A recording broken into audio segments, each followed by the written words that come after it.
आजची ही व्हेज भाजी खाऊन तुम्ही नॉनव्हेजची चवसुद्धा विसरून जाल। एक ठेचा तयार करते आहे। यासाठी मिरची, कोथिंबीर, लसूण आल्याची पेस्ट वाटून घ्यायची, मटारसुद्धा वाटून घेतलेले आहे, काही सुके मसाले कुटून घेतलेले आहे, लिस्ट मी साईडलाच दिलेली आहे। जाडसर वाटण तयार करायचं।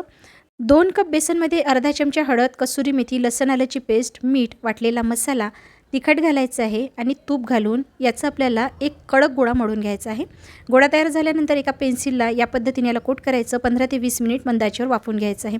यानंतर कढईमध्ये काही खडे मसाले घातलेले आहे, जिरे आणि मोहरी घालायची, वाटलेला मसाला घालायचा, कांद्याची पेस्ट लालसर होईपर्यंत परतायची, सुक्या मसाल्यामध्ये हळद, तिखट, कसुरी मेथी घालायची, ठेचा घालायचा, 2 टमाटरची पेस्ट घालायची आहे, वाटलेला मटार घालायचा आहे, थोडं गरम पाणी घालायचं, चिरलेली हिरवी मेथी घालायची, रस्सा तुम्हाला किती पातळ हवा आहे त्यानुसार पाणी घालायचं आहे।